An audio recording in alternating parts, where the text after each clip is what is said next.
Good morning, everybody. Welcome to PSG of Mercer County. The Professional Service Group of Mercer County is a group that is here for you, for anyone who's in any career transition. And of course, as we always say, happy Aloha Friday. And we've had some nice warm weather over the past few days, so hopefully you've all been able to get out and enjoy the warm weather for this Aloha Friday and for the earlier few days in the week. And while we've had such good weather, I thought we would celebrate today also. It's National Plant a Flower Day. I'm not sure how that holiday came along, but it is National Plant a Flower Day. So if you have a yard or a flower pot in your home, you may want to plant a flower to celebrate the warm weather. Spring is just about a week away, so that'll be another exciting reason to get ready and start planting flowers. So PSG of Mercer County is here for anyone in any career transition. It doesn't matter why you are in a career transition now. It could be like what happened to me twice. Your employer had a downsizing or had to make their own decision for reducing staff. You may have been decided that it's time for you to select a new career, go down a new career path. Life is short. You want to do something that you love or do something different. That's fine. Maybe you're fresh out of an education, or maybe there's a gap in your career now. You are taking care of a family member. All fine. We are here to provide a certain amount of guidance, information, a little bit of education, all to help you make your career transition as easy as possible. Among the tools that we offer, of course, are these weekly meetings, and we have a topical presenter each week, and I will introduce a wonderful presenter, Debra Wheatman, in just a moment. But we also have our LinkedIn group. So hopefully, as someone in career transition, you are on LinkedIn. You really should be on LinkedIn and keep your profile professionally current. And also begin to join groups, which are virtual connections of like-minded people. Our group is over 1,650 members strong. It's called PSG of Mercer County. And what's nice about our group is everyone in our group has attended one of our meetings, whether virtually or in person. So these are typically people that are very sensitive and savvy about job seeking. And so if you ever reach out to one of our members in our LinkedIn group, there's a good chance that they would respond to you. So it's good to have that connection as well. Benefits of joining any group, of course, is you can share articles and leads and other information, connections to people maybe in your industry or the industry that you're targeting. And so also, it doesn't matter how many first degree connections you have. Anyone that is in your group, you can connect with them and contact them even with the LinkedIn email. So even if you have a fairly small number of LinkedIn contacts, a few hundred maybe, if you join our LinkedIn group, it will expand by up to 1,650 people that you can contact. So do consider joining our group and other groups as well. We do have a website. It is called psgofmercercounty.org. So please check out our website. For those of you who are visiting or joining us for the first time today, want to let you know our website is more than just a landing page or a place to let you know where to connect to our meetings. Our website is over 120 pages of content, a tremendous amount of content, all for job seeker support and guidance. One of the pages that we're very proud of, and I keep touting, is our e-learning page. So at the top of the website is a menu. One item is called professional development. And when you click on that, there's a link there for e-learning. And when you click on our e-learning tab, we have links to 64 e-learning websites. So if you're ever wondering, is there a place that I can find a bunch of websites for e-learning? I have to believe this is among the largest collection around because as we build it, I build it from other collections that are not as large. Some of those e-learning sites are free, so you can get some free education. Some of them do require either a subscription or you just pay for the class. But what's really beneficial about e-learning is it does keep your skills either current, if you have old skills, or sharp. So while you're not working, you can make sure you keep them sharp. And when someone asks you in an interview, what have you been doing since you lost your job? Well, you could say I've been job hunting, because that's the truth. But if you say I've been taking courses online, that's a stronger answer. So you may want to consider e-learning for yourself as well.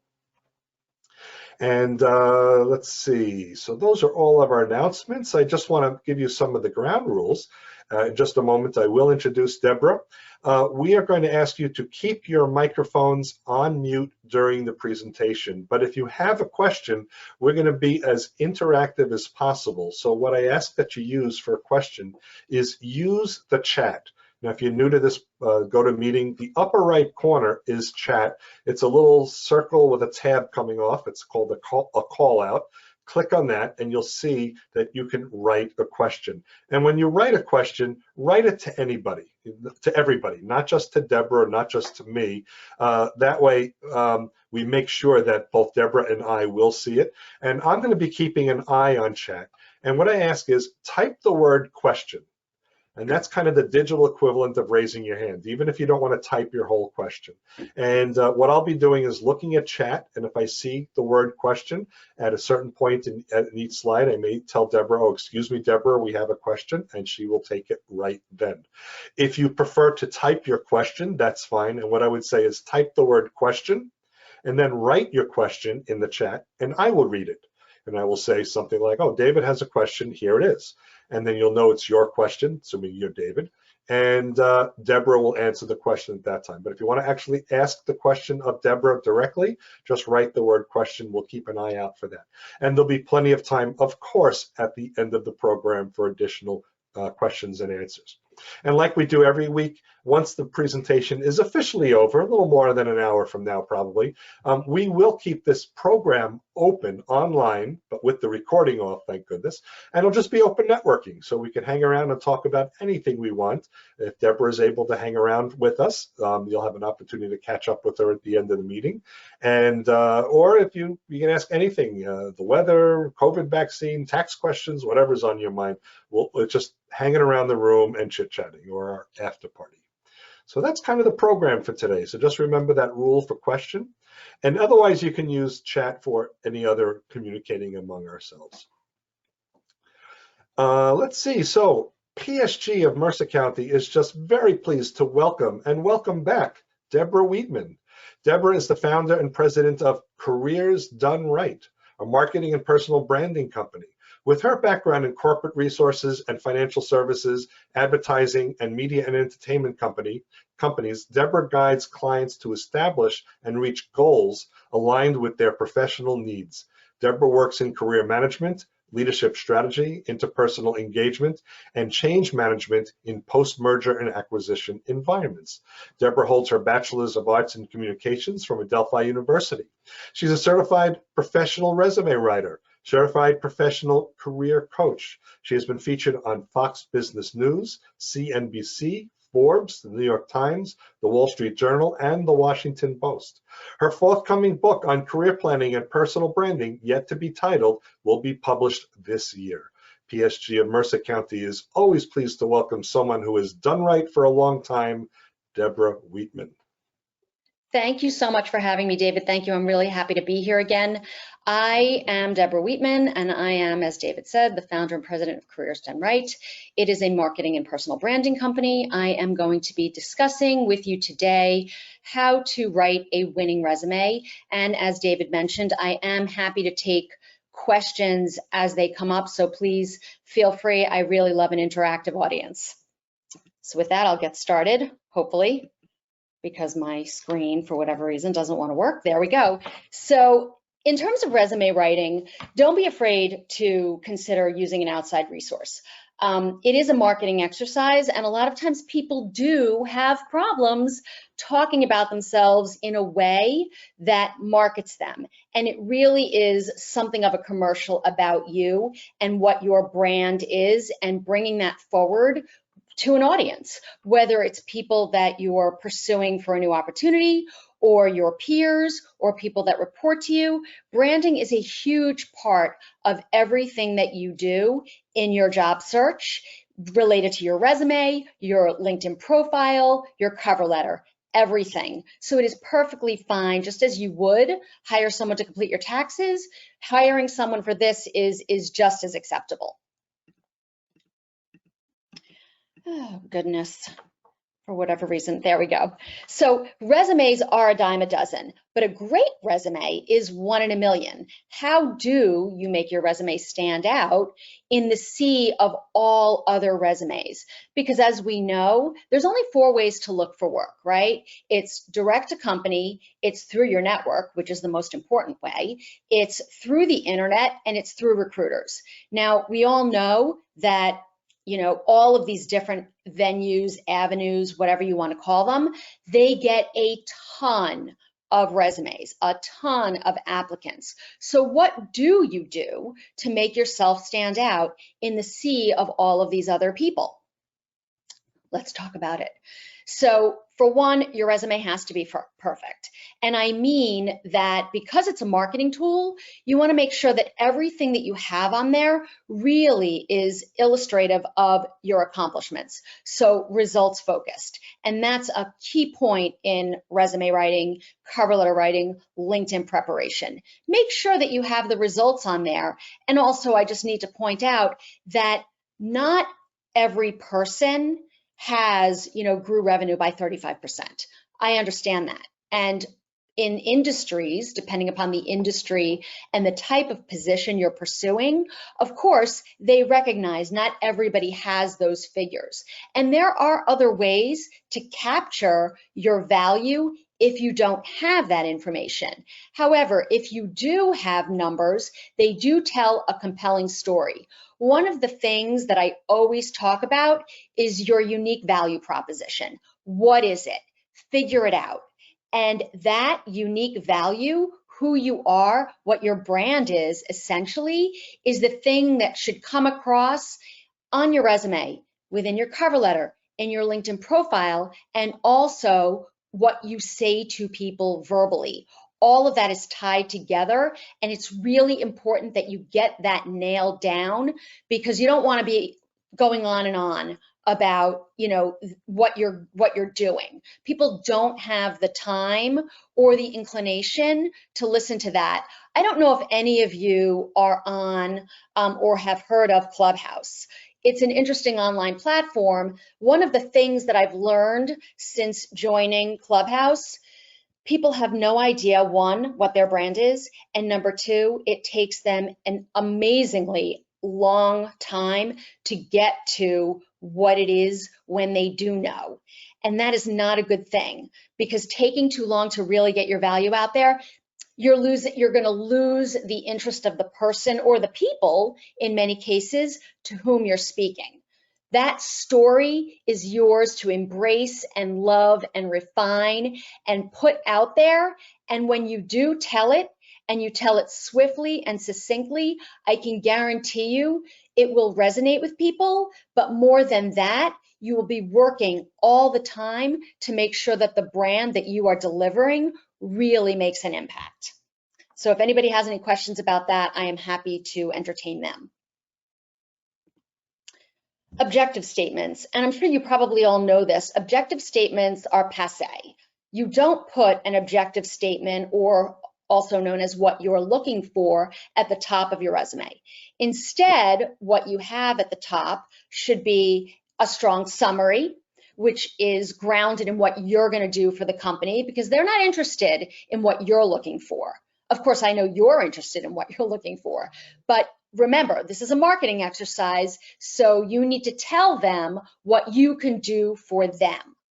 Then also at the top, I always recommend, because you're going to need to change it or tweak it as you apply for opportunities, the position for which you're applying. Why do you do this? Well, one, it creates a good match for the applicant tracking systems. And two, it is part of, again, that all-important brand. What you're looking for, you're setting the tone or setting the table for what you are and what you can do. Your resume is not necessarily about where you've been, it's about where you're going. So it's a forward-looking thing. So if the title of the role is Senior Director Software Development, let's just say, because we were talking about software before, and you don't have that title currently, that's perfectly fine. You want that role. So that's what you write to. You don't write to what you've been, you write to what you want to be. Everybody needs to experience growth in their career, in their own development. And the only way to do that is to stretch yourself and pursue things that will allow you that opportunity to grow. Responsible for. This is not something that should ever be used on a resume, and I see it a lot. Responsible for this. I will tell you that responsible for is boring, and it also doesn't set you up for success. Everybody has responsibilities in their job. The job of your resume is to tell a compelling, unique, value-added, results-oriented story about what you can do, not what you're responsible for. I can assure you, and you all know this without my even having to tell you, as you pursue new opportunities, as you join a new company, you're always going to have things you're responsible for. You will always have things that you don't want to do. It's just part and parcel of working. Why would you tell people about them? Tell them about the things that you enjoy and where you've really added value. I would also say if you haven't been doing this, you should immediately start, and there are tools that you can employ that will allow you to track your achievements. It will really help you not only build out your resume, keep it current, and it will prevent you from forgetting the good work you've done. If you track yourself and you keep what I like to call a brag book, whether that's online or in written format, I can promise you the one thing that you will always have, you'll have it memorialized.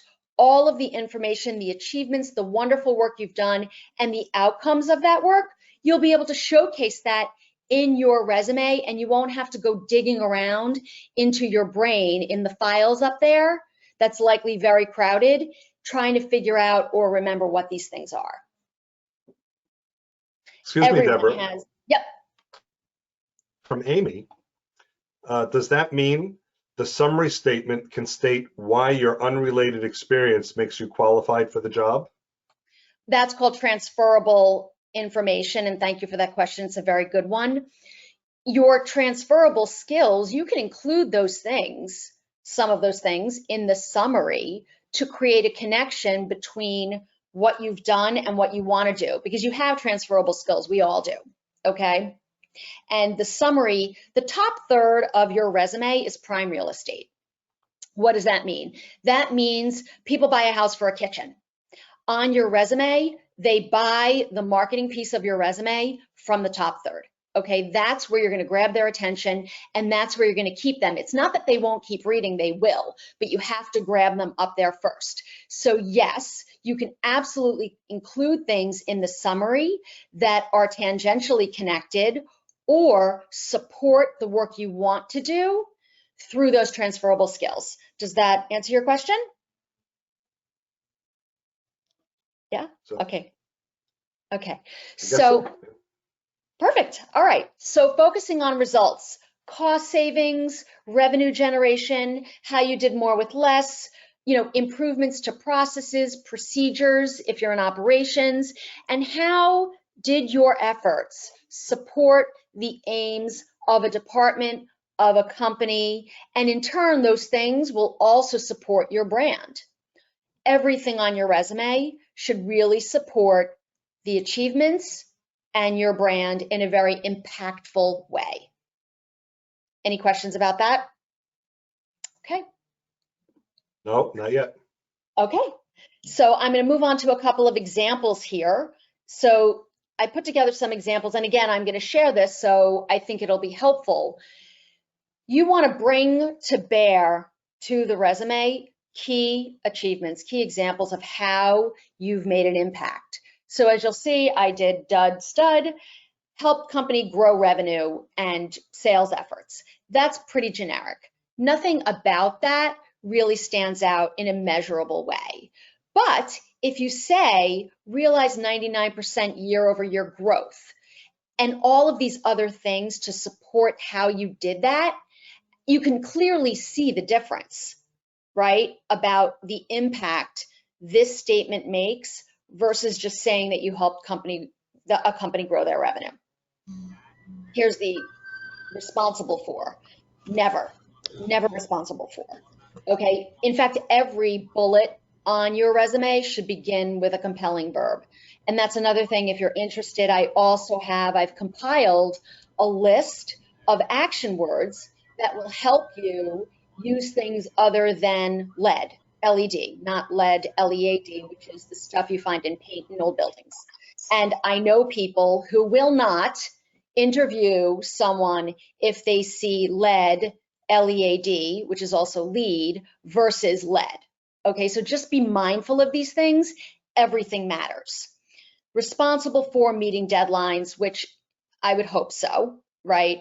Versus surpassing 100% quota all years, etc. Okay, so you can clearly see the difference about why the dud is a dud and the stud is a stud.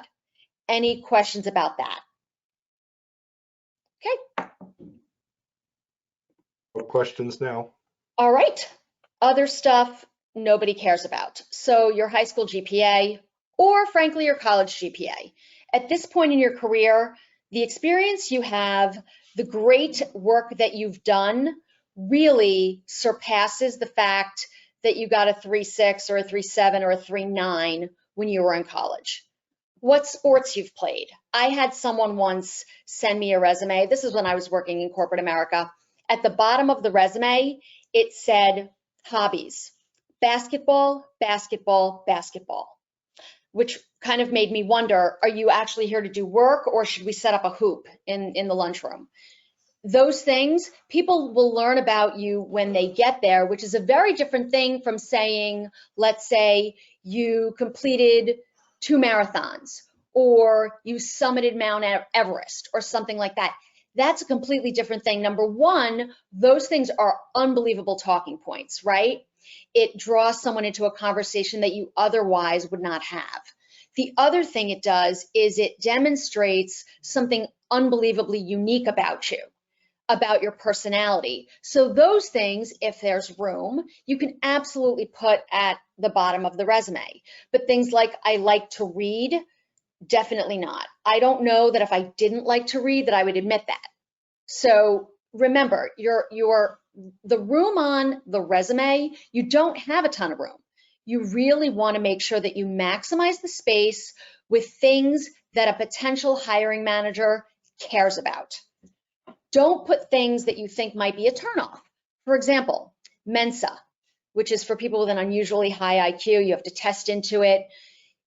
I will tell you that if you put that on your resume, if that's something that you're a part of, which is wonderful if you are, you might find that the person asks what it is.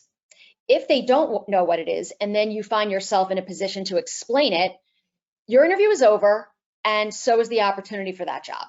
Nobody wants to feel that they are less than, especially not a hiring manager. So be careful about the things that you put on there. And I'm not suggesting that that is not a wonderful achievement and something to be proud of.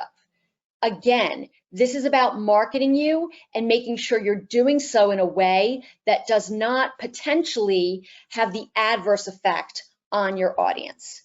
That you read, as I said, work out, collect statues of kittens or dogs, whatever. These things are great. They do not belong on your resume. So at the end of this, sometime over this weekend, if you have that time, look at your resume with a critical eye and see what might be on there that maybe isn't selling you properly, establishing your unique value, promoting your brand, or taking up space that maybe could be used for other things. Excuse me, yes. Deborah, we do have a few questions. Okay. So Amit is asking, I thought I heard you say no one wants to hear what you want to be, but I thought I also heard you want the summary to project what the job is looking for and show your stretch goal. Can you please clarify? Shouldn't we write that what we can do for the company? That's what I said. It is about what you can do for the company. You want to share information in the summary that illustrates how you are going to make an impact in that environment. But at the same time, the resume does serve as the place for you to definitely show that you have the capabilities. How do you do that? You do that by saying, this is what, with an eye toward what you can do, which is why you put maybe the title of the position at the top that you're pursuing, as opposed to putting something that you've been. Okay. Nell has a question. I have all of my performance reviews.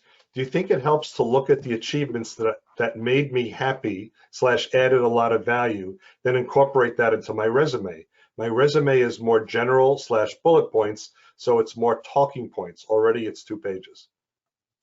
Yes, the answer is yes. You should absolutely, and it's great that you've saved your performance evaluations. A lot of people don't do that, but there's a lot of real golden nuggets in performance evaluations. And if you have those achievements in there, then absolutely you should be capturing and capitalizing on those things and adding those measurable outcomes, the things that really make you stand out in the resume. Presumably the talking points, you already know what those things are, right? You're going to be able to speak to that over the course of the conversation during the interview process. So putting the things where you really made an impact as it might impact a new environment will definitely help set you apart. Thank you for that question. It's a good one. Sam is asking, can you share the list of action words and the achievement tracker online tool helpful to prepare a brag book? I am going to share after the meeting, it's an Excel sheet I have of keywords. I will share that. I will also be sharing a branding document that I wrote that's about I think 4 or 5 pages or so. And I will absolutely be sharing this presentation. And I hope all of those tools help you so that you can keep track of yourselves and get the words. Also, Thesaurus.com, if anybody knows what that is, Thesaurus.com is an online tool where you can find synonyms as well as antonyms of words for things like developed and led and all of that. So Thesaurus.com, very good tool. Okay. John has a question. Should I put magna, summa, cum regarding my degree from college? You can put magna cum laude, summa cum laude, or cum laude if you have that. That's perfectly fine. There's no problem with listing, and it doesn't really take up any extra room, right? Because you're going to say, Bachelor of Science, Mechanical Engineering, magna cum laude, or whatever it was, right? And you can absolutely put that after the degree. There's no problem with that. It becomes more of an issue when I see things under education that take up like a quarter of the page, when I know that the person has many more achievements that they could have included that are more compelling and more important than including all the things under education that could have been, 20 years ago. Okay. Any other questions? And this is kind of a related question to the end of your answer. LinkedIn presentation and AARP say an older worker should include only last 15 years of experience. What if relevant experience is older than 20 years? Okay, and that's a great question. You can, in fact, go back. I generally recommend, between 12 to 15 years, sometimes a little bit longer. And I have an answer for you that I think you will appreciate. If you have experiences that extend beyond the 15-year mark, right, because you've done things that are really relevant and they extend further back and you want to avoid ageism, I have an example in here of a hybrid style resume that I will show you, so you can capture things that happened earlier in your career, 17, 20 years ago, at the top of the resume without giving away information that is greater than that 15-year mark. And I will be showing you what that is. And because I'm sharing this presentation, you'll also be able to see it and study that as well. Okay. And Mandy has a question. Mandy, I'm going to ask, if you don't mind, turn on your microphone because I'm having a hard time understanding the meaning of this question about dollar amount is confidential for the ex-employer. Okay. Thank you. Actually, it's always good to list the dollar amount you saved, the dollar amount and contract you negotiated, and the dollar amount margins you improved. But sometimes, those information could be confidential for the ex-employers. They may not let the industry know what they did and how much margin improved. But how to handle that in the, subtly to make your resume still attractive for you to get to the interview. And maybe during the interview, it's a controlled audience. You can talk a little bit more. That is a great question.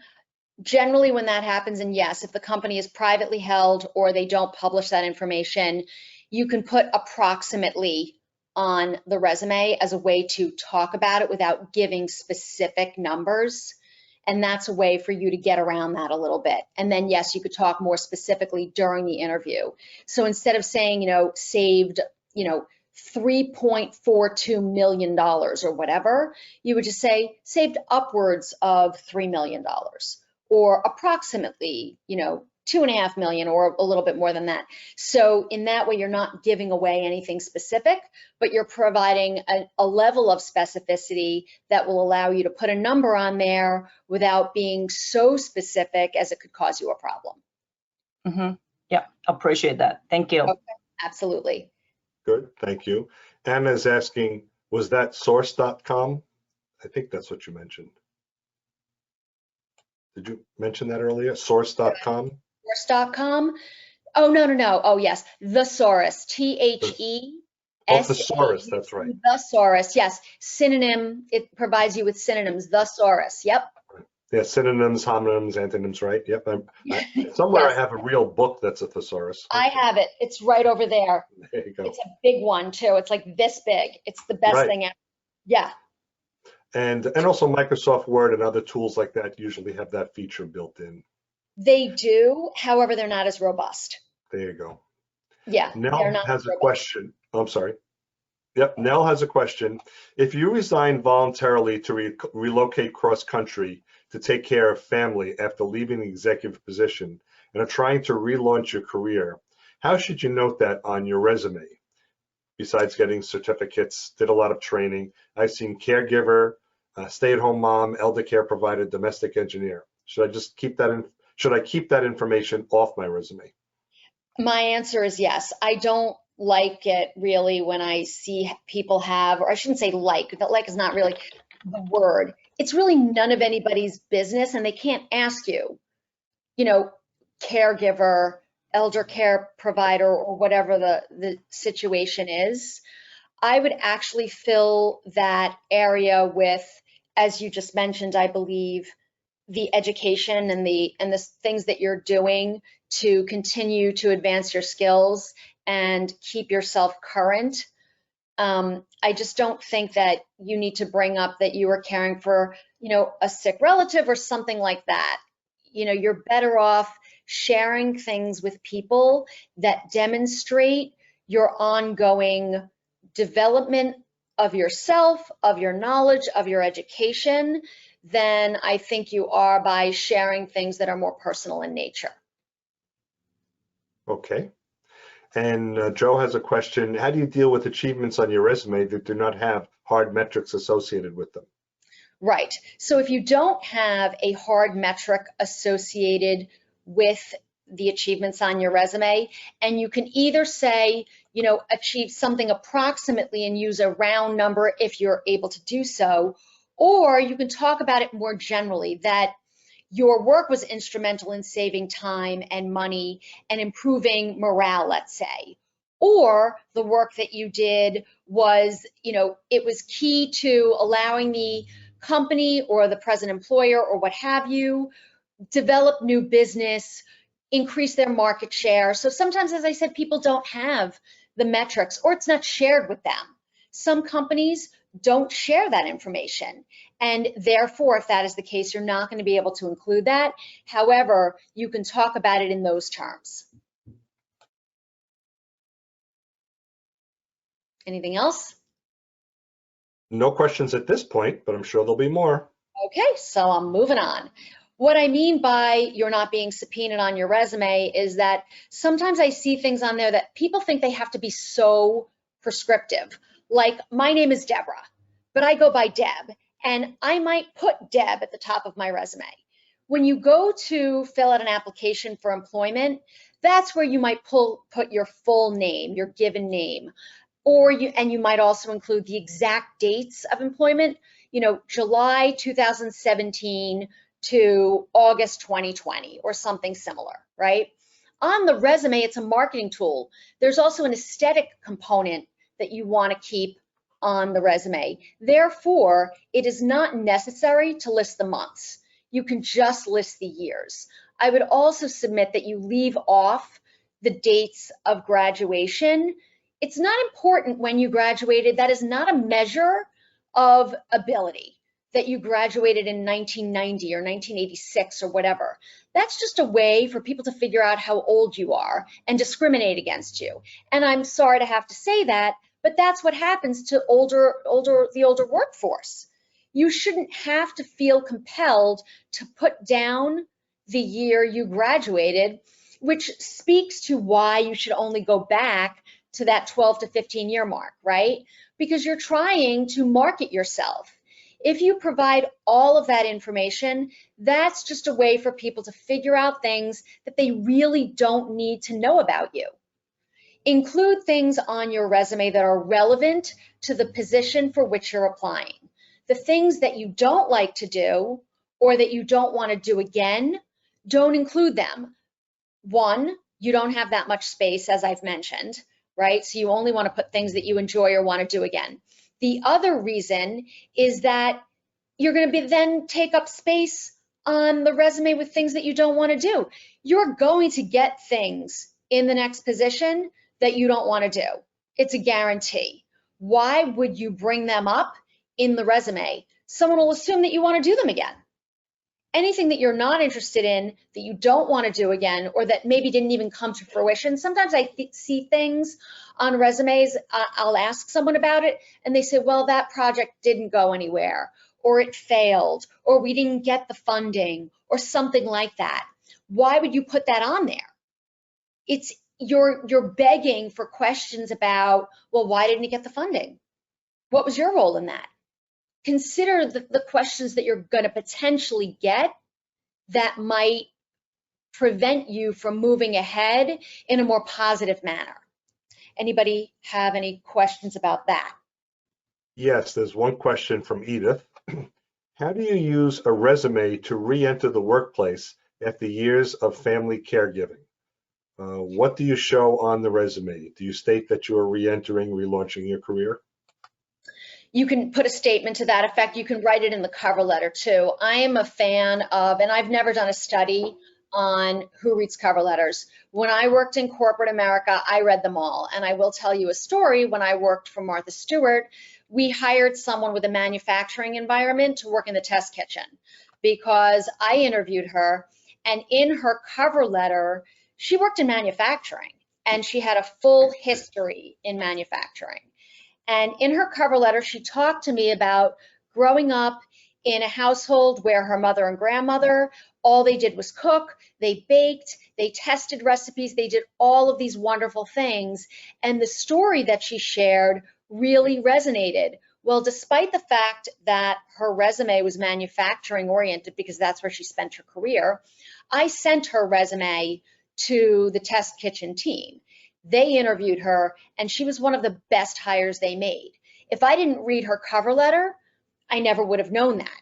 So you can include things of a more personal nature, and I mean personal, like stories that really illustrate your personality and things that you have to offer.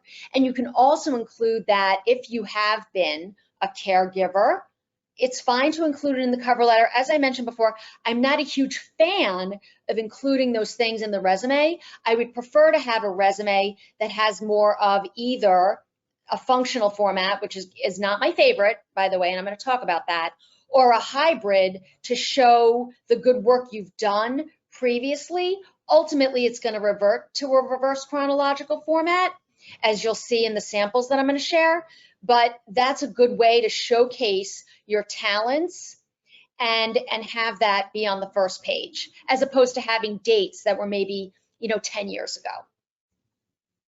Does that answer your question? Great, thank you. Kathy has a question. So Kathy, if you will unmute yourself and ask your question of Debra. Sure. Hi, Debra. Thank you.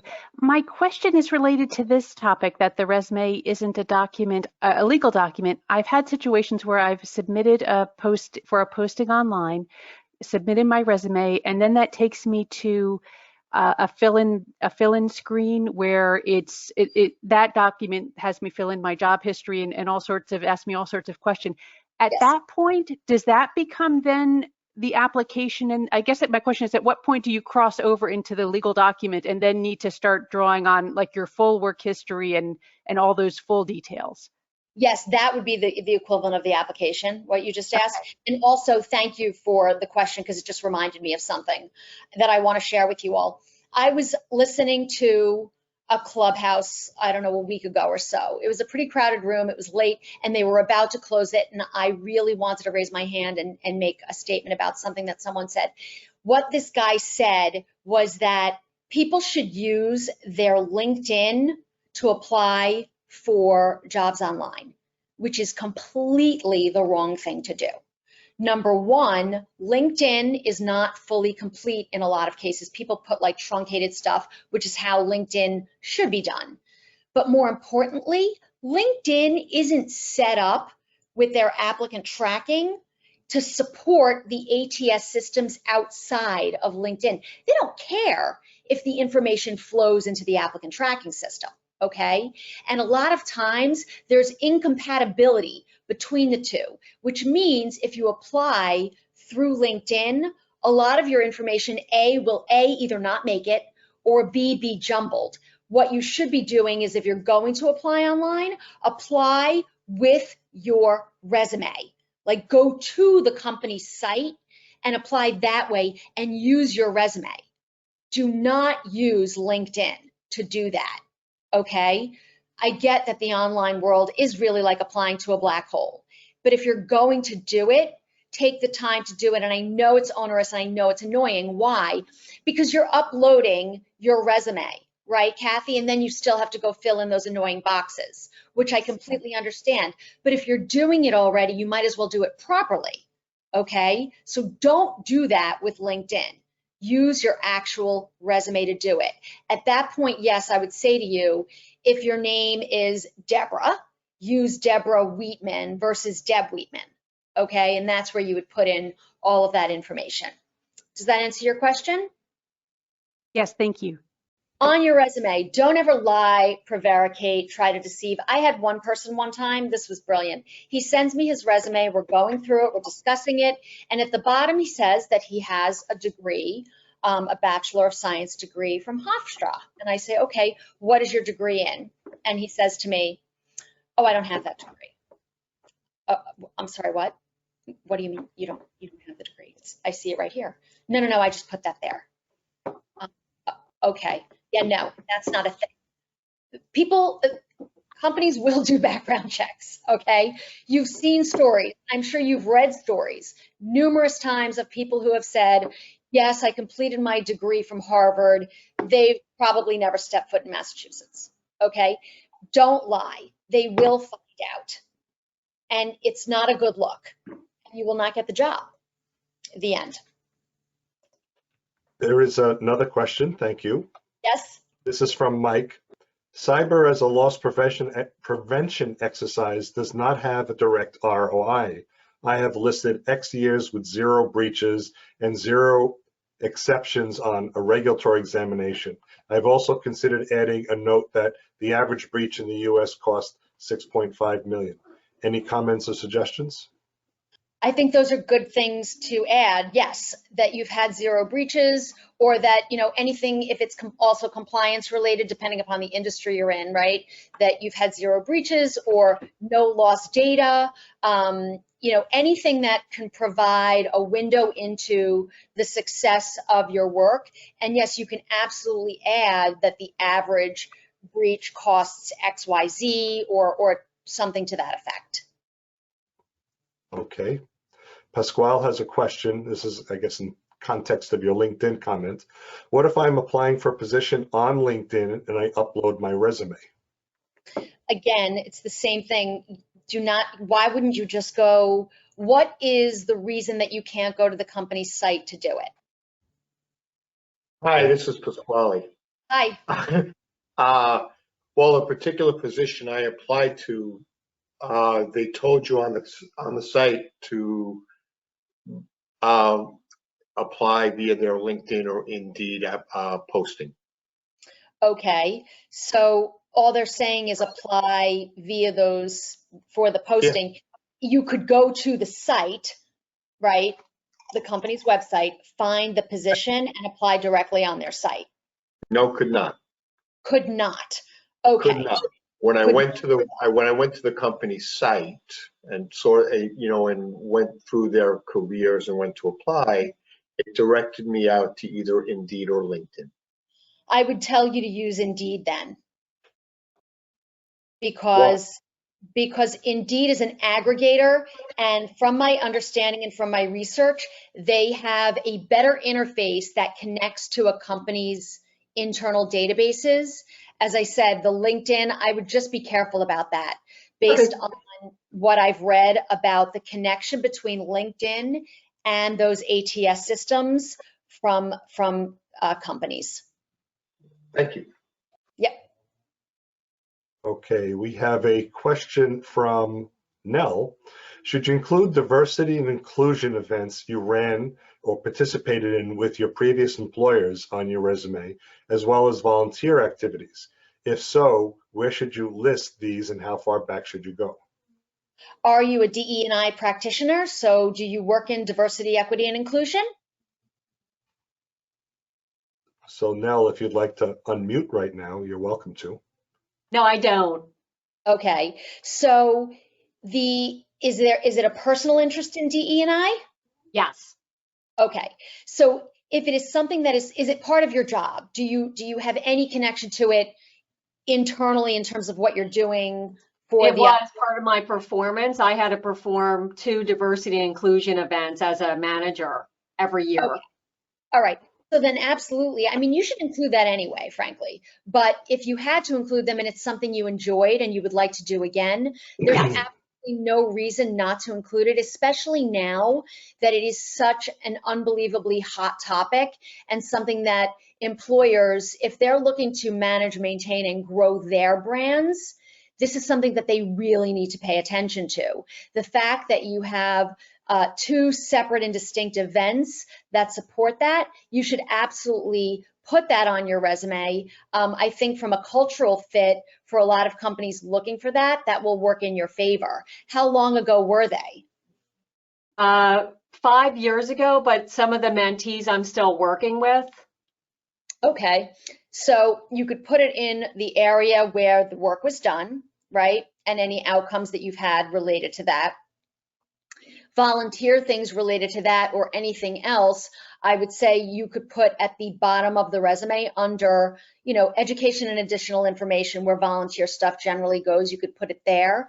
If it's something that was really very compelling, that had a measurable and long-term impact on the organization, you might include it in the summary as an example. You might include it in the area as an accomplishment where the work was done. So it really, all of these things just depend on what your focus is going forward and how compelling that information is. Okay, great. Yeah, I really appreciate that. I had won an award too, but it was with my previous employer and actually helped them as well. So I was trying to figure out. Yeah, and I'll tell you that the award that you won, if you won a really great award, which is amazing, so congratulations. Thank you. Actually, put that in the summary. People think the summary, they can't put this stuff. You could actually put at the end of the summary, and I would even bold it, awarded, platinum award for X, right? I'm working with a woman right now. She's a doctor. She was on the Time 100 in 2013. And she was recognized for her work in finding she found a cure for the transmission of HIV from mothers to their babies, okay? So she and 2 other doctors, these 3 women, did this groundbreaking work, and she was recognized by Time as one of the Time 100 for that work. That's at the top of her resume, right? Why not? It's like, that is an unbelievable achievement. And the achievements, the awards, the things that make you stand out, your resume is a marketing tool. Market yourself, baby, market it. Awesome, thank you. You're welcome. Anybody else? Yes, we've got a question from Amy, but I think you answered it with this last statement. If you must put all jobs on a job application, what is the point of not putting it on a resume? You don't have to put all jobs on a job application. You can actually cut it off at, the 15-year mark. There's nothing wrong with that. You don't actually have to put them all. What you do have to do on a job application is say, I was here from July 2015 to August, because they always ask for the months. You absolutely don't have to put everything on a job application. So if you don't want to go back 25 years, you don't have to. Okay, very good. Let's move along. All right. This is an aside. Remember, do not lie. Do not lie. I also do a presentation on interviewing where I talk about behavioral interviews. If you lie, they will find out. I recently, and I'll just tell you this really quickly. So I have a 22-year-old son who recently started his first job. He went through a background check. This person has never had so much as a speeding ticket, okay? He's never done anything wrong. He's a model citizen. But things happen, right? They did a background check on him like you'd think he was, gonna have some top secret security clearance. The point I'm trying to make is that there are companies out there that other companies hire to do these background checks. So if you do lie to an extent that, like a degree or something like that, you will be found out. Your resume is an appetizer. It is not the main course. Leave room for conversations. Sometimes people feel like they need to include everything on their resume, like they can't let go of something. They just want to include it all. You don't need to include it all. You are going to have the opportunity to discuss other things, and you're going to have the opportunity to present yourself in a way that's really compelling, really meaningful, and have these conversations that will allow you to talk about other things that maybe are not on there. You don't have to include everything, and you shouldn't feel compelled to do so. Again, going back too far on your resume, it will not work to your advantage. Providing too much information can also be as detrimental as providing too little. So find the right balance for yourself. As you apply for opportunities, as you meet with people, as you network, you will find that you'll switch some of the information. You're going to have to tweak it. And tweak, I'm not saying rewrite. I'm just saying tweak it. That means maybe you'll move things around, maybe you'll tweak the summary a bit to make sure that some of the keywords from the job description are contained in your resume. The ideal is to get your resume to a 70 or 80% match, if you can, to the job description, with the hope and understanding perhaps that not all job descriptions are created equal. Some of them are very poorly written. You're never going to get a great match with a poorly written job description. The only way to do it is if the job description really has some prescriptive or focused information from which to draw upon. Now, I don't know how many of you use applicant tracking tools, and I'm going to talk about that in a minute here. Any questions about this? There's a question, what do you put when you can't remember month for start and end jobs? Start and end of job. Okay, so can you call the company and find out? Can you call human resources? Oh, the former company. Oh, okay. Yeah, you should reach out to them and say, I need the dates of employment, and they will tell them. They will share them with you. Okay.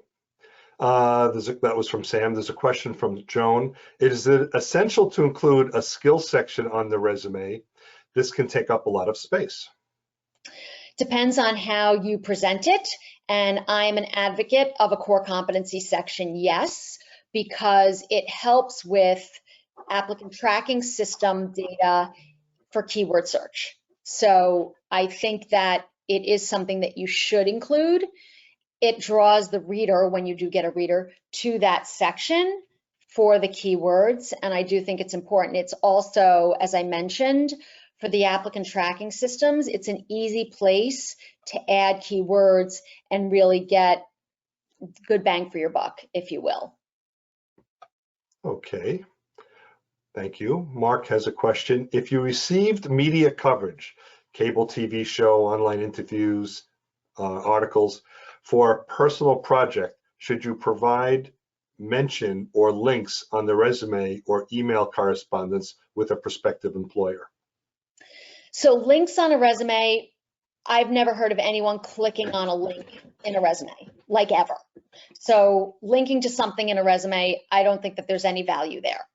And I also find it jarring to see all of a sudden like this blue link somewhere. So I don't personally prefer that, but I also, as I said, professionally, I don't believe that people click on them. If the personal project can be tied somehow to your professional work, then yes. If it's not related, I'm not sure that it would have a place on there necessarily. If it's connected somehow, then yeah. Okay, thank you. Amit has a question. Quote, leave room for conversation. Quote, too much info can be just as detrimental as too little. Can you be more specific here? Isn't our resume supposed to basically target what the job requirement is about? Yes, I'm not sure that the two things are connected. You will want to target what the job is about, which is why you're going to put the achievements, which is why you're going to have a strong summary that demonstrates what you can do, which is why you're going to have a headline at the top. That's the title of the role. So yes, you are going to target the resume for the position by way of achievement to demonstrate how past success is indicative of future performance. However, I don't know if you've seen a resume that has like blocks of paragraphs. People are not going to read that. You want to make the resume easy to scan. And I'm not saying that it won't be full of information. You're going to see examples I'm going to show you. The resumes are full of information. They are full. And some resumes are even 3 pages. And depending upon what you do, if you're in academia, those resumes could be 10, 12 pages long. So it really depends on what you do. I'm not saying you're not going to have a full resume. You are. But the information you provide has to be arranged, set up, and provide value. It shouldn't just be everything, because you're not going to get someone to pay attention to that necessarily. Thank you. Joe has a question. What do you put on a job application if it asks you about college and high school GPAs? List them if it's on the application. Okay. Here's from Harry. Based on the prior question, can you just use years in a resume? Yes. In case you did, okay. You can just use the years. When I write resumes, I never put the months, unless there's a case where the person is a young recent graduate and they had like internships and things like that. That's the only time that you should include the months on your resume. For the rest of us who have longer histories of working, the months it's just not necessary to include them. Okay, that's it for questions right now. Let's move along. Excellent. Okay, I mentioned the appetizers. Speaking of food, I mean, who doesn't love a peanut butter and fluff sandwich? Oh my God, so delicious. However, the fluff does not belong on your resume. I generally recommend eliminating the articles when you write your bullets. It'll help save space. So you don't need to include a, an, or the when writing. You can just write it in staccato format. Delivered XYZ savings over 4 years or whatever. You don't need to include, drove the savings for company, blah, blah, blah. So you can eliminate those things. Also, things like all or very, which I happen to see in resumes all the time, those qualifiers, it's not necessary to include them. You want to make the most impact because you don't have a ton of space, or frankly, people aren't going to take the time. Give them things in short sound bites. Look at your resume with a critical eye. Why does it matter? Every time I read something, and if I get to the end of the bullet and I say, do I care about this? If the answer is yes, then I keep it on there. If I say no, I don't care about that, then I remove it. Or do I think someone else will care about that? I will remove it if the answer is no. You're selling yourself, aka marketing yourself for a new position. Deliver the most impact with the information that you have on there to sell yourself. Questions about that? There's a question from Maureen. If on a COVID furlough or layoff, and there is now a time gap concerning employment, are employers now looking at volunteer and or e-learning more than before? I don't know that they're looking at it necessarily more. However, I think it's good for you to do that for a couple of reasons. One, it keeps you engaged, it keeps you going, it keeps you motivated, and it keeps you inspired. And knowledge is always a good thing, right? Number two, volunteering is a great way to continue to build your network, and you never know who you might meet from that engagement. So although I'd like to think that everything about volunteer is altruistic, I know that that is not true. There is a benefit to volunteering that extends beyond the good feelings that you get from giving back to the community, and that is that you will meet potentially people who might be in a position to support your efforts or where you can help each other. And that's a double benefit. Like, it's a win-win right there. Volunteering makes you feel good, which it does, and you never know what might come from a relationship that you build with someone else during that time. Great, thanks. Let's keep moving along. Okay, one thing I would like to mention about the resume before I move on here is avoid redundant information on your resume. Once you've said it, you don't need to repeat it. Again, this goes back to my point about just not having a lot of room. You don't need to repeat the same things over and over. Once is enough. People will read a resume longer than one page. They absolutely will. You do have to capture their attention in the top third. That is true. There's no rule regarding resume length. There's a rule of thumb, which is not the same thing. You don't have to get it all onto one page. I've seen resumes where people are like, they make their margins, the top and bottom margin, like 0.2, and the right and left 0.3. So it looks like this thing right here. You don't need to do that. You can absolutely have a 2-page resume and spread things out a little bit so that it's easier to review. The one rule of thumb, again, rule of thumb, it's 1 page for every 10 years of service, approximately. And also, I like it when, if you're gonna go on to a second page, it shouldn't be by 3 lines or so. That just looks sloppy.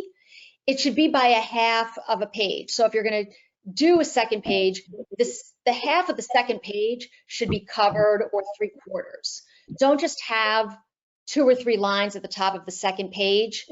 In that case, you really should be able to get it onto 1 page.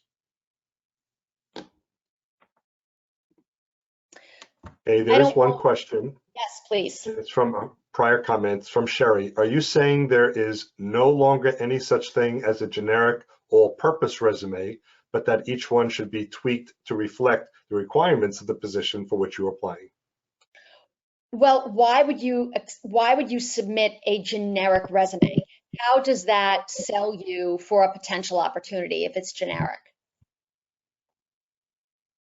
You should be, if you're applying for a position and you have the job description and it's something that you really feel that you're an excellent fit for, based upon your analysis of the description and your knowledge of your achievements and your background, there's no reason that I can think of that you wouldn't take the time to tweak it appropriately and submit something that demonstrates your unique skills, both hard and soft, for that opportunity. Great, thanks. Let's keep moving. So your soft skills, this is an important thing. Emotional intelligence is an important part of fitting into an organization. They don't only look for the hard outcomes and achievements. They also look for cultural fit. Remember, it costs a lot of money to hire someone, and it costs you time and energy and all the things that go into looking for opportunities. If you know that you are great at leading teams, that you are empowering and you build capacity internally and you have excellent communication and that emotional intelligence, demonstrate those things on your resume, that you've built teams, that you reduce turnover, that people never left under your tenure or under your guidance. We all have stories, at least I know I have a ton, of working for people that were not great managers. I'm sure of the 78 people in the room, you probably all have an example, every one of you, of someone that you've had the displeasure of working for in the past. And those people weren't great team leaders, right? They didn't inspire you. They didn't make you feel good. They didn't make you want to come to work. And you likely left not because you felt you weren't being compensated fairly. You likely left because you didn't like working for that person. So if you know that you have the strengths, the character, and the ability to inspire others, and you're good at leading teams, you're good in group communication, you're good at managing and delivering projects where a lot of other people are involved, building consensus where that's important, don't be afraid to put some of that on your resume. And I know that every job description, they all have that stuff. I'm not saying that you should put, good communicator. I expect that. I'm talking about things that extend beyond that, but include communication. Does that make sense? Yes. Any questions about that? There's questions. This one is from Nell regarding the last statement, I guess a prior statement. Mm-hmm.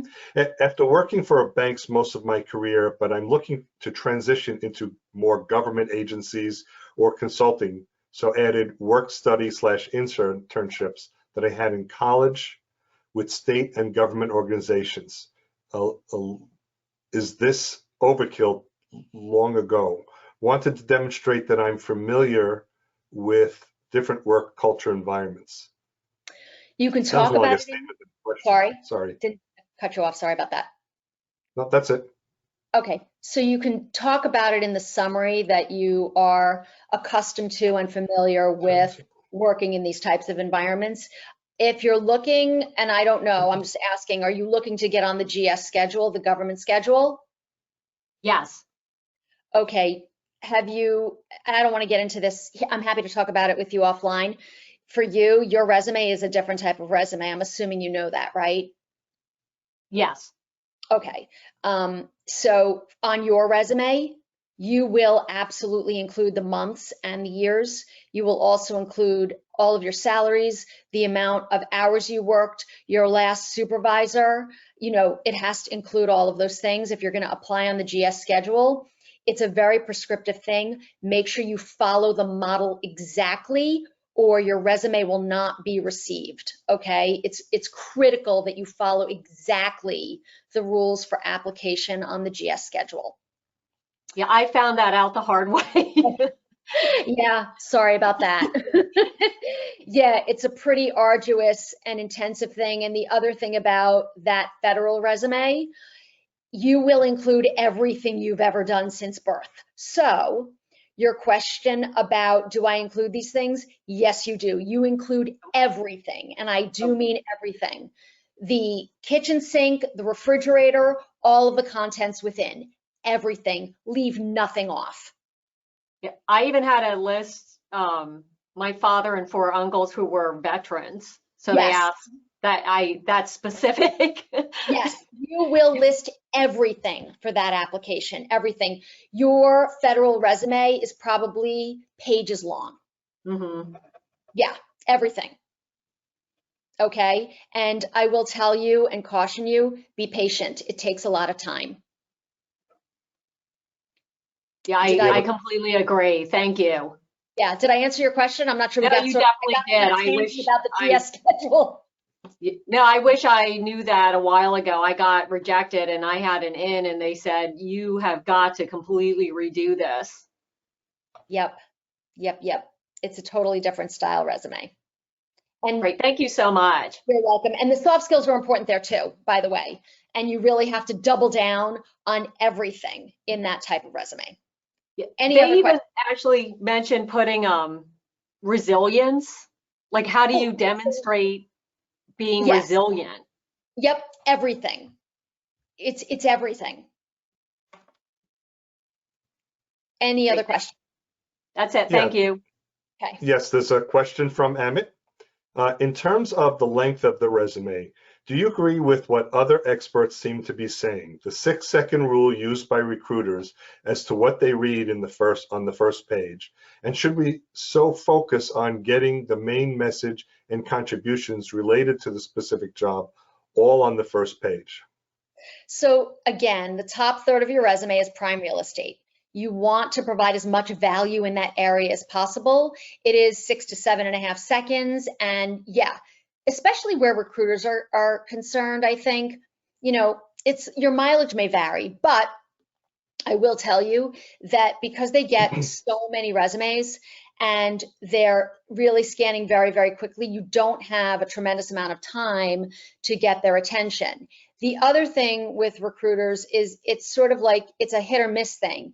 Building relationships with them is very difficult because it's a transaction for them. They're not necessarily interested. They just want to fill the role. And I'm not saying that in a disparaging way. They have a job to do. Their client, though, is not you. Their client is the company that's hiring them to find you.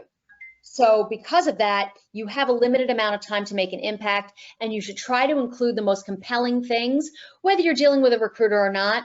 Include those things in the top third of your resume. They will keep reading, and you want to have other compelling information throughout, both on the first and second page. But for the purposes of getting that immediate bang for your buck, yes, get it on the first page. Your LinkedIn on your resume. And I know all of you use LinkedIn, so I'll go through this quickly, but make sure that your URL is on your resume, your LinkedIn URL. And if you have not created a custom URL, you should do so. Remove all of those, zeros and ones at the end. If you have a name that's more common, all you have to do is either add a middle initial or add a number at the end, but make it a short and sweet URL that someone can go to, because they're going to go there first, which is why once you submit your resume or someone looks at your resume, they're going to go and look at your LinkedIn. Your LinkedIn should absolutely complement your resume. And notice that I said complement, and that's L-E, not I. It's complement, L-E-M-E-N-T, complement your resume. It should not mimic it completely, meaning that the about section of your resume, of your LinkedIn, should work with your resume. It should not be a direct copy and paste. The other great thing that you can do on LinkedIn that you wouldn't do on your resume, you can write your LinkedIn in the first person. So I am, blah, blah, blah. You wouldn't do that on the resume because the resume is written in third person. LinkedIn is a great place for you to add a little bit more personality, if you will, and use the first person in there. Okay, but make sure it's filled out completely. The other thing, make sure the professional history section matches your resume. You shouldn't be on your LinkedIn, have something, an entry for a position at ABC company that's not on your resume. So that from that perspective, there should be a direct match. On LinkedIn, I'm sure that you're contributing. If you are, that's awesome. I'm a heavy user of LinkedIn. I post a lot. Do not talk about things that your grandmother would find problematic. No sex, politics, religion, and sometimes sports. I'm sure you've all seen the arguments that ensue on LinkedIn, right? 15 minutes of time you're never getting back. Like, why? Why would you even get involved? All of those things are memorialized out there. That's your digital footprint. You don't need to tell people what your thoughts are about things that are not related to what your goal is, which is to market yourself, market your professional brand for new opportunities. And the other thing, and this is probably the most important thing, you're not changing someone's mind about any of this stuff. The only thing you're doing is getting aggravated that this person doesn't come to your worldview. That's the only thing that's happening. Make it easy for people to find you on LinkedIn. Have a clean profile with a nice photo, a nice headshot. Yes, it can be something outdoors if you want. Yes, it can be a black and white photo if you like that. What it cannot be is you holding your dog, your baby, your cat. You with a jagged thing because you cut someone out of a wedding photo because you really like the way you look.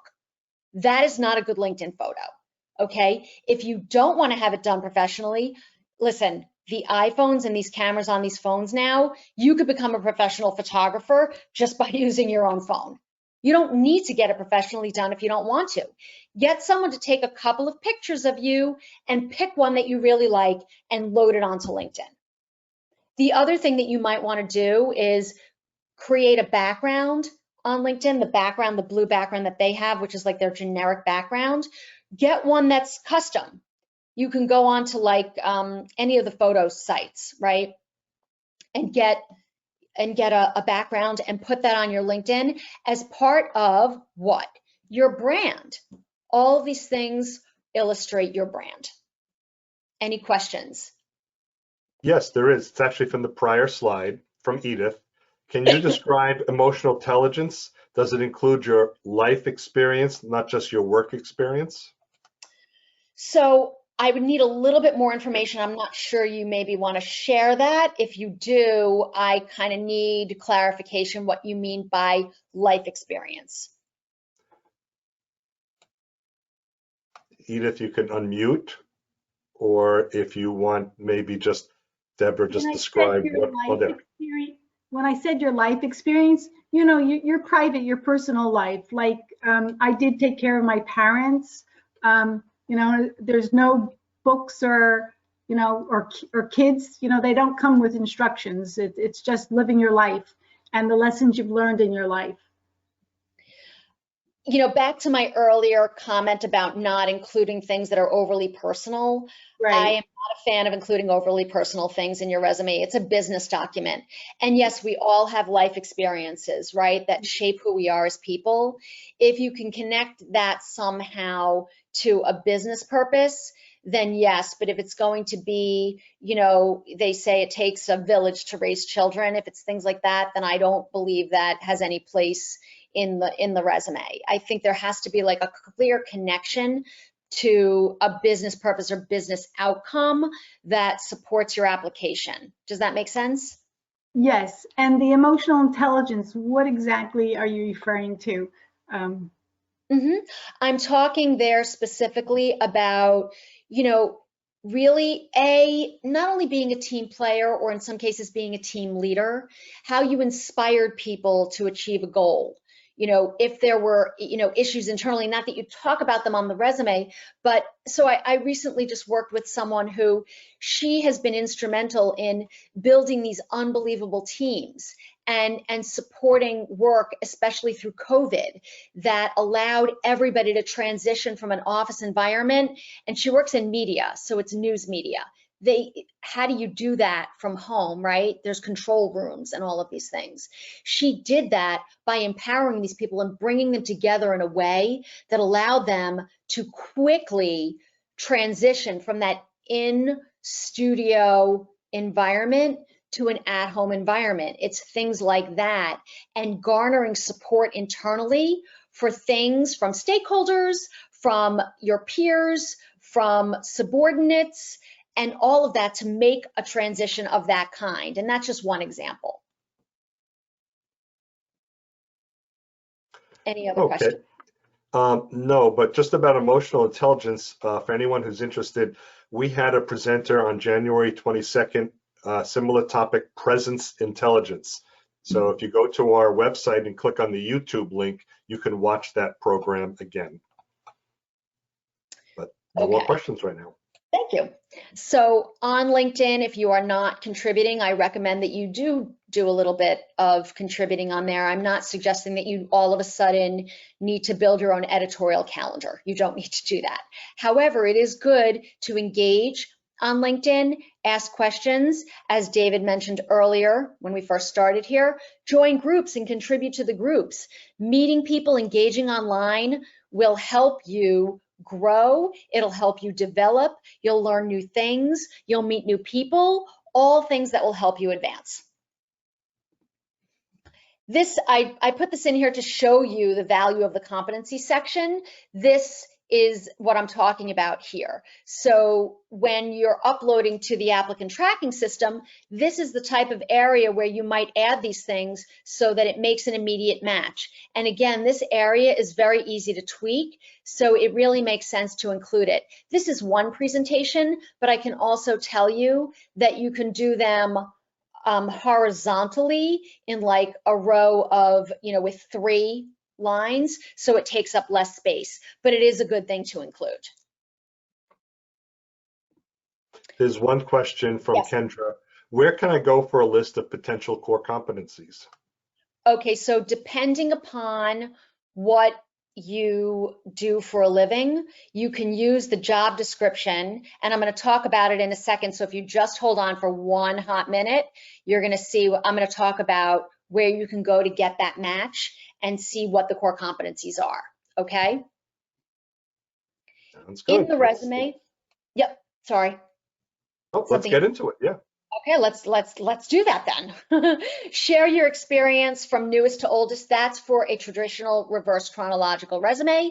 You start with your summary, you have your core competencies, and then you have the company that you're working for or have worked for, ABC Corporation, the dates, and you have a short paragraph perhaps of your responsibilities without using that word, and then you start with your bullets. For if you are currently working, the bullets should be in the past tense, even if you're currently working. Why? Because some of the things in the bulleted list, they're all your achievements, right? Some of them will be things that you completed already. Others of those things will be things that are currently in progress. You want to make sure there's consistency in the treatment. The best way to do that is to have the bullets in the past tense so that everything is consistent. The paragraph for your current role where you're currently working can be in the present tense. Okay, so, serve as, executive leader of the YMCA or whatever. And that paragraph can be in the present tense, and then the bullets following in the past tense, so that there's a consistency to how you treat all of your bullets. Here's an example of a reverse chronological resume. This person was young, and you'll see this is her summary about what she was doing, her core competencies, and then because she was no longer in this role as an intern, that part, the paragraph part, is in the past tense as well as her bullets. She did go on to get a position in finance because she wasn't sure what jobs she was applying for yet.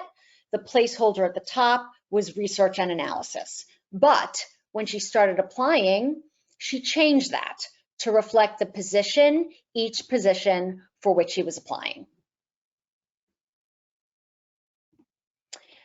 Here's an example of a functional, and this is why I wanted to share this with you, because you were asking me about functional resumes. So as you'll see, this resume, the functional resume, doesn't start with a recent experience because the person doesn't have it. So it was as vice president of this and the key achievements. And then the next role that the person had that preceded that role when they were an associate vice president, okay? And this really set this person up for success because she had a gap, and it was a big gap. This style worked for her because it immediately provided examples of her achievements in a way that allowed her to get traction in her job search. The hybrid style, which I also really like, which is pretty universal and can be used whether you have a gap or whether even if let's say you don't want to use a traditional style resume, this is a great style because number one, there were a couple of people who pointed out that they wanted to bring things up from earlier in their career. This is a great way to do that through the select career highlights area. So you can have something that maybe you did 15, 16, 17 years ago. It's related to the role that you are pursuing.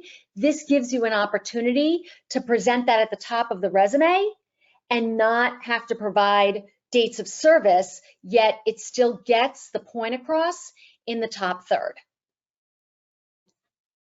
And I'm going to send this again so you'll be able to see this. This is a storytelling exercise. You are telling the story of how wonderful you are. We all have things that make us unique and special and inspiring and just wonderful. Why not tell the story of you through your resume and through your cover letter and really present yourself in a way that markets you, that demonstrates your unique value, that demonstrates your brand and leaves the person wanting to learn more about you.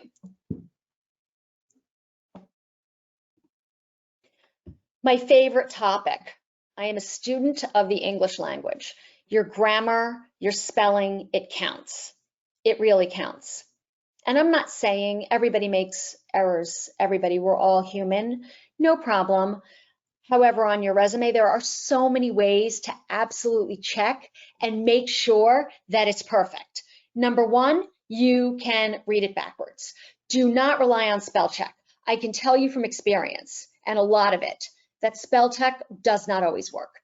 There have been times I have used spell check, I have read it, spell check didn't pick up the error. Okay, you have to read it backwards, put it away, come back to it. And one of my best tips, if you don't take anything else away from this, which I hope you do, but if you don't take anything else away from this, I will tell you, save your resume as a text file, .txt, and open it in text editor.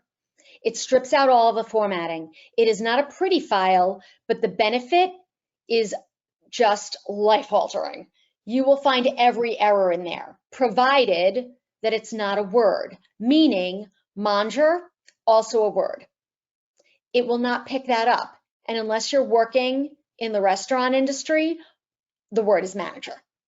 Okay, so you still need to be careful, but I see things, and I talked about lead, the paint situation. There's also issues of there, and there. Complement and complement, two, and two. I see these errors on resumes. It's not acceptable. And people will toss it or put it aside because it's a demonstration of attention to detail. Okay, so be very careful. Have someone else look at it.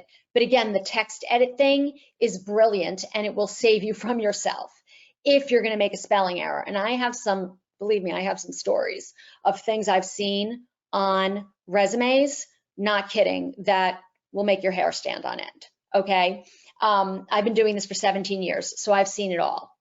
You don't want to have a situation where you submit a resume with a glaring error like that, and a job for which you're perfectly well suited, you don't get a call or you're not considered because of something that was preventable. Questions about that? Well, there's one from before. Joe is just asking if you can clarify or talk again about the use of tense in the resume. Oh, yes, absolutely. So in the summary, the top of the resume, I always write it in the present tense, like the active voice, like I am doing this, right? Like as if you would put I before it. Then if you're currently working, that is also in the present tense, but just the paragraph part. Okay, the paragraph is the responsibility area without using responsible for. The bullets, no matter whether they are your current role or past roles, all of the bullets should be in the past tense for consistency purposes. Does that answer your question? Sounds like it does. Okay, perfect. You said earlier that it should be in the third person. Your resume is in the third person, yes. Okay. Correct. Thank you. Oh, you're welcome. Let's talk about the applicant tracking system for a second. So, this has been a vexing situation for many a job seeker, the applicant tracking system. That's why when I was talking about the keywords and having that section, that's why it's important. You want to have a good match. Be careful of clever formatting. If you put your name in the header, and please stop me if anyone does not know what that means, the header of your document, it's like grayed out at the top. If you put it up there, that's not going to show up in the applicant tracking system. So make your name and your contact information a part of the resume. What I mean by that is don't put it in the grayed out portion because it's not going to show up. And then it'll just be essentially the title of the position and everything else. They won't know who you are, and they won't know how to contact you. Okay, so don't do that. The keywords, that's why keywords are important, as I mentioned before, so that it goes into the applicant tracking system, and that accounts for a certain percentage of the match. It also has to be an exact match. So for example, if you see in the job description, one of the keywords is strategy, you can't change it to strategic. It will not match for the keyword. So derivatives of words don't serve as a match. Only the exact word serves as a match. Any questions about that? Sounds like if you do it wrong, it would be applicant trashing system. Yeah, thank you. Yes, I'm going to steal that. Thank you for that. That would be applicant tracking system, correct? There is a question from Sam. If you put your name in the Word header and save it as a PDF, will the ATS pick it up? The answer is yes, sometimes. And I'm a fan of applying via PDF. So yes, but just make sure when you do so, and thank you for that question, make sure when you do so that it says, please load your Word or PDF file here, right? If it doesn't say that, I would say err on the side of caution and use the Word file. Okay? Okay, yeah, let's keep moving. The other thing I will tell you is don't use clever formatting on your resume. Text boxes, if you use a text box, the stuff in the box isn't going to show up. It strips it out. Oh, one thing I also want to tell you before I talk about how companies find candidates is there is a tool. There are two tools. One is called JobScan, and I think they give you like 5 scans a month. The other one is called Skill Sensor. Horrible name, SKYLLSYNCER. Both ATS systems, you paste your resume or upload on one side of the tool, you put the job description on the other side of the tool, scan, and it will show you what the keywords are, makes it a lot easier for you. Okay? And what you should know about JobScan is it's jobscan.co, not Yes. jobscan.com. Correct, jobscan.co. But if you did a search for JobScan, there's a link at the top of when you do the scan, when you do the search anyway. 100% of recruiters, or almost 100% of recruiters and Fortune 500 companies, they're using applicant tracking systems. Even the smallest companies are using it. So it's not like you can get around it, okay? Sure, if you have friends or connections, networking is by far the best way to look for work. It's like the 6 degrees of Kevin Bacon, right? For every person that works in Hollywood, there's a connection back to Kevin. Networking is your friend. You should do it and embrace it and love it, even if you don't. All right. There are over 20 million job openings on LinkedIn, and 55 new applicants being submitted every second, which is why networking becomes even more important. I'm not suggesting, as I mentioned earlier, there are only 4 ways to look for work.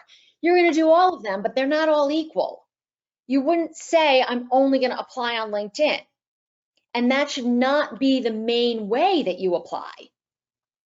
For the very reason, right here, these 55 applicants for every job, it's like saying that you're going to buy one lotto ticket and the $1 billion is yours. That's not how it works. Okay, so we are finally at the end here. Your resume is a marketing tool. If you don't want to do something again, please don't reference it on your resume. Do not use responsible for. Highlight your key achievements and really get the keywords in there. Make sure you use good grammar and spelling. Make sure you check yourself. But most of all, through all of this, make sure you love yourself. That's the most important thing. Love yourself, find inspiration, do the right thing for yourself, educate yourself, do the research, and make sure you're putting your best foot forward always. I hope you found this information useful. My name is Debra Wheatman. I am the founder and president of Careers Done Right. We are a marketing and personal branding company. It has been my pleasure to speak with you all this morning. I hope you got value. If there is anything I can do for you, it is my pleasure. Well, we do have another question. I'm sure we have a few. So Amy has a question. So Amy, if you don't mind, please just unmute. Okay. I'm in a unique, I think, well, probably in a unique situation. I was a director of product management. I, because of COVID, retired, and I want to get another job. I'm not ready to not work, but I want a job that I don't have to bring home with me like my previous jobs. I literally want a customer service type of job where at the end of the day, I go home and I don't have to think about the job till the next day. How do I do that when you say if you don't want to do something, again, you don't want to put in your resume where pretty much everything that you have to share is roles you really don't want to do again. You just want that information to show that you can do this less challenging job successfully. So I'm a little confused because bringing your job home with you is not something that you'd reference on your resume. I know, but you can figure it out by looking at my accomplishments, that I was on duty 24 hours a day. Well, if you were on duty 24 hours a day and you have that in there, you should take that off. No, it's not there. Basically, one of my biggest things is that I work with an international market, so I work directly with all people in other countries. Mm-hmm. Okay, so you could say that you're culturally aware and have experience working with people from, global locations without saying that. Okay. You know what I'm saying? Like, yeah, I do. Couch it without saying like I'm on call 24/7. I just feel like when they see a director position that they, in general, when you're a director of something, you have a job that you have work that comes home with you. Whereas if you are answering the phone, your job is something that occurs there. Well, I think it really depends. Each job is different. Not every director role or et cetera requires someone to be up at 2 a.m. responding to a request from another jurisdiction. So it's about, first of all, the other thing is really about doing your own research to make sure that you understand what the parameters of the job are, and put yourself in a position where you're going to be walking into that type of situation. Well, and one of the, you'll laugh at me, but one of the jobs I'm really interested in getting is working at AAA and taking calls for sending out a truck to somebody that has solved their problem. So I know that is when you're on the phone, you're at work. When you're gone, you're gone. Okay, so then you're looking at an opportunity clearly that where you're not, if you're not on, you're not on, and that's it. Yeah, exactly, correct.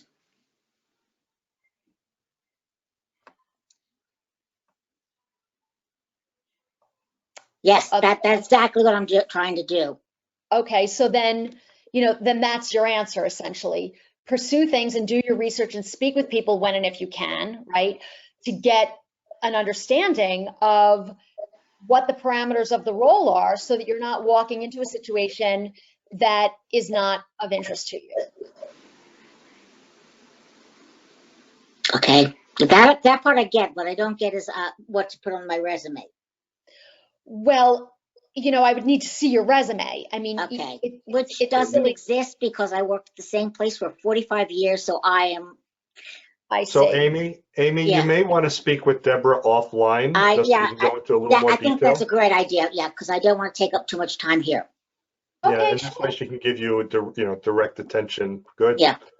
So for anyone who's interested in speaking with Deborah, her contact information is still here. So you're welcome to reach out to her if you like. That's good. And just looking through, there are no other questions posted right now. So what we'll do is we'll wrap up. But remember, we are keeping once we end this meeting in just about 2 minutes, we are going to keep the session open just to have a bit of a discussion, a bit general discussion or whatever we want to do, like hanging around the room. But Deborah, I just want to say thank you so much. It's so glad, I'm so glad that sadly because of the pandemic, but we're able to have you come back to PSG of Mercer County, because I do know commuting from South Florida to Princeton for an afternoon would have just been too difficult. So thank despite you my so love much. of the area, yes. Yeah. Thank you for having me and for inviting me back. I always love speaking to your group. We don't have the same things here in Florida. I don't know why, but they just don't have it. So this has really been a treat for me, and I've loved presenting to all of you today. Well, they may not have it as much because of the quantity of retired people in Florida. Yes, I think also, David, it's because this area doesn't have a tremendous amount of like industry, right? Oh, sure. There's a lot of hospitality, and although there are some very big companies headquartered here, it's not as many, and just I think that there's just a bit of a different type of vibe here, if you will. Sure. Among the points you talked about, though, is I really appreciated early on, you mentioned how the resume is a marketing tool. It really is used to promote yourself, and being a branding expert the way you are, it really makes sense for us to think of it as just that, a marketing tool. The resume doesn't get us the job, it gets us the interview, and you need to market yourself to get that interview.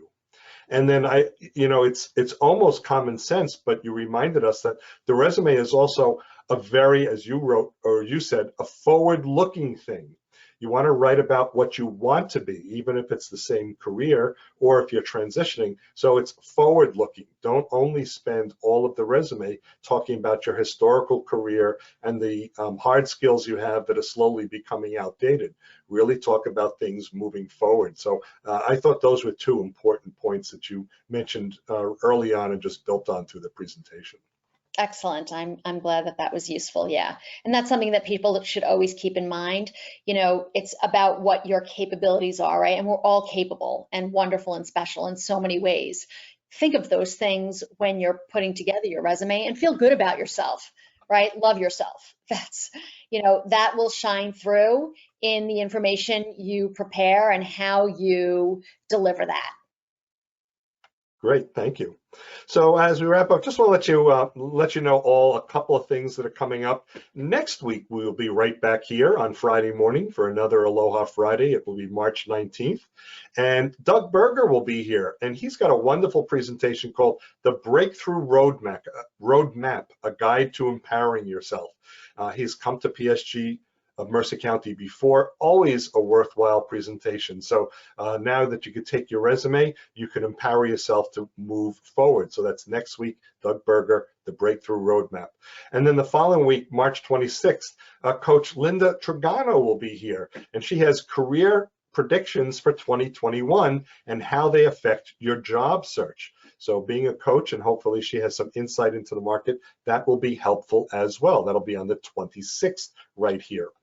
Other groups that are meeting tomorrow morning, the Breakfast Club of New Jersey is meeting, and that's going to be tomorrow morning at 8 o'clock in the morning. You do need to check their website, thebreakfastclubnj.com, thebreakfastclubnj.com. The presenter is Ken Lang. He'll be talking about LinkedIn and networking, and he is one of the LinkedIn gurus. He actually is on focus groups with LinkedIn. He is a local expert, and he will also talk about Clubhouse, which Debra did mention a little bit earlier. Right now, Clubhouse is an app only available through Apple. It soon will be released more broadly. So that's tomorrow morning, 8 o'clock in the morning. Tuesday evenings, every Tuesday evening, is New Jersey Job Seekers. And so we talk about what you want to talk about on New Jersey Job Seekers. Tuesdays, 7:30 in the evening. The connection information is in our LinkedIn group. At the end of the program, I'll just put it also in the chat, so just hang around for a minute. Mondays, of course, PSG of Central New Jersey will be meeting Monday at 10:30. That's psgcnj.biz, psgcnj.biz. And our other cousin organization, PSG of Morris County, will be meeting on Wednesday at 9:30 in the morning. So we certainly have some great meetings, and that's psgmc.org, psgmc.org. So maybe we will see you virtually at some of those locations as well. So just a moment, I will turn off the recording, but before I do so, once again, thank you so much to Debra for visiting us here in New Jersey. And by the way, Debra will be back in, I think, what did we say, July and September? Yes, That's correct. what we did, with 2 additional programs. So we do expect that PSG and Mercer County will be virtual at least through the end of September.